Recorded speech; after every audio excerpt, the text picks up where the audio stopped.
Judges chapter 1. After Joshua died, the Israelites asked the Lord, who should lead the invasion against the Canaanites and launch the attack? The Lord said, the men of Judah should take the lead. Be sure of this. I'm handing the land over to them. The men of Judah said to their relatives, the men of Simeon, invade our allotted land with us and help us attack the Canaanites.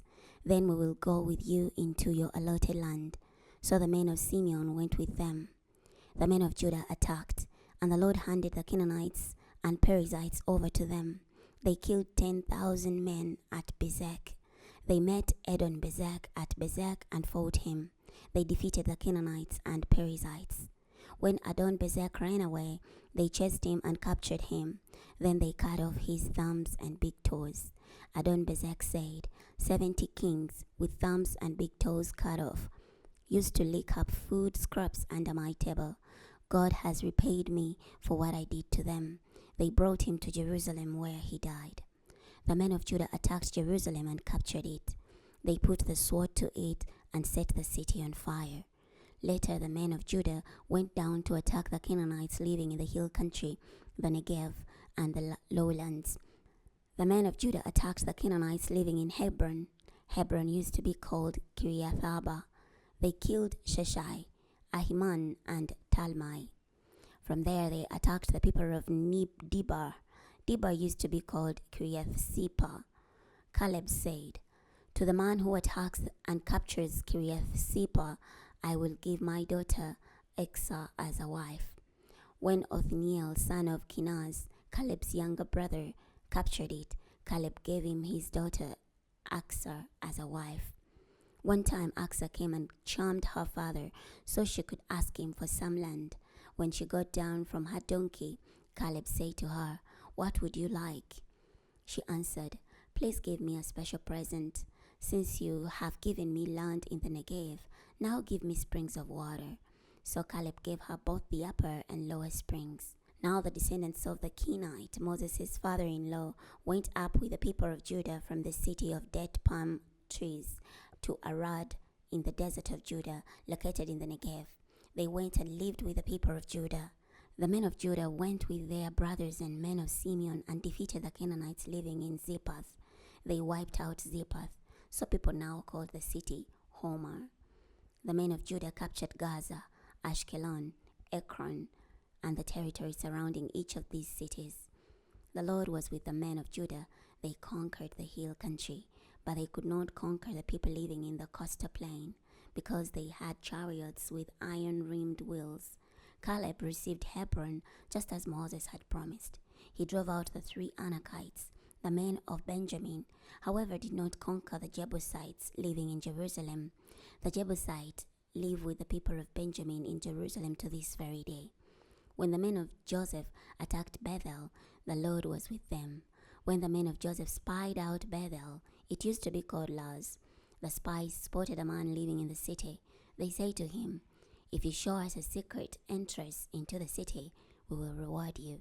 He showed them a secret entrance into the city, and they put the city to the sword, but they let the man and his extended family live safely. He moved to Hittite country and built a city. He named it Luz, and it has kept that name to this very day.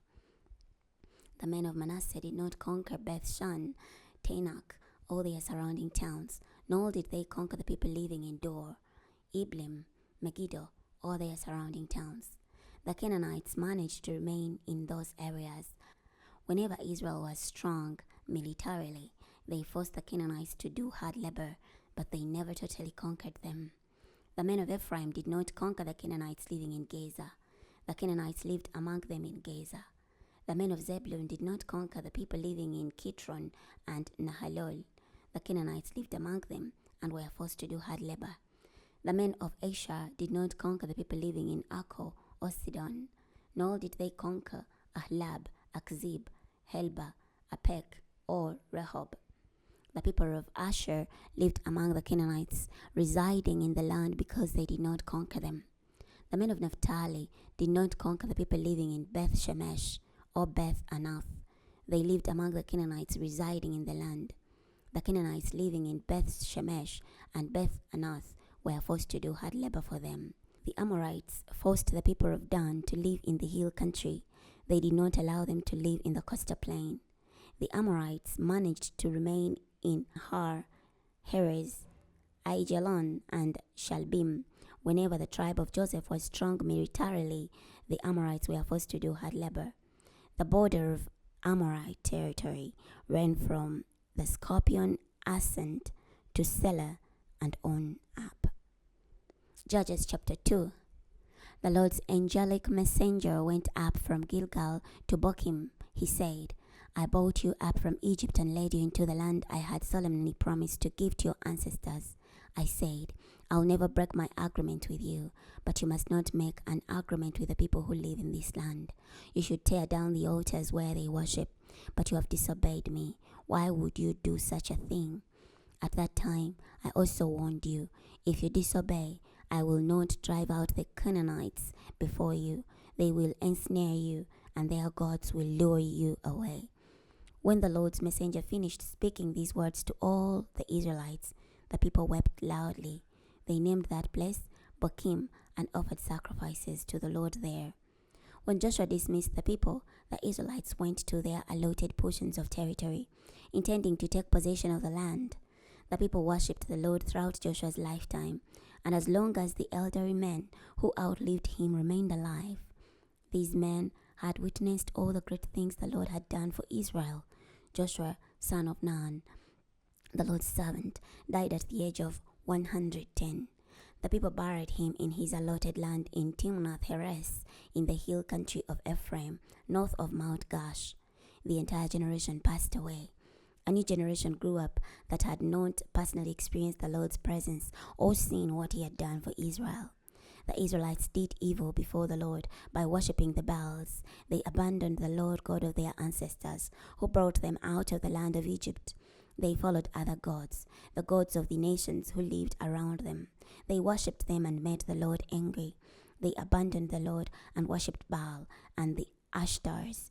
The Lord was furious with Israel and handed them over to robbers who plundered them. He turned them over to their enemies who lived around them. They could not withstand their enemies' attacks. Whenever they went out to fight, the Lord did them harm. Just as he had warned and solemnly vowed he would do, they suffered greatly. The Lord raised up leaders who delivered them from these robbers, but they did not obey their leaders. Instead, they prostituted themselves to other gods and worshipped them. They quickly turned aside from the path their ancestors had walked. Their ancestors had obeyed the Lord's commands, but they did not. When the Lord raised up leaders for them, the Lord was with each leader and delivered the people from their enemies while the leader remained alive. The Lord felt sorry for them when they cried out in agony because of what their harsh oppressors did to them.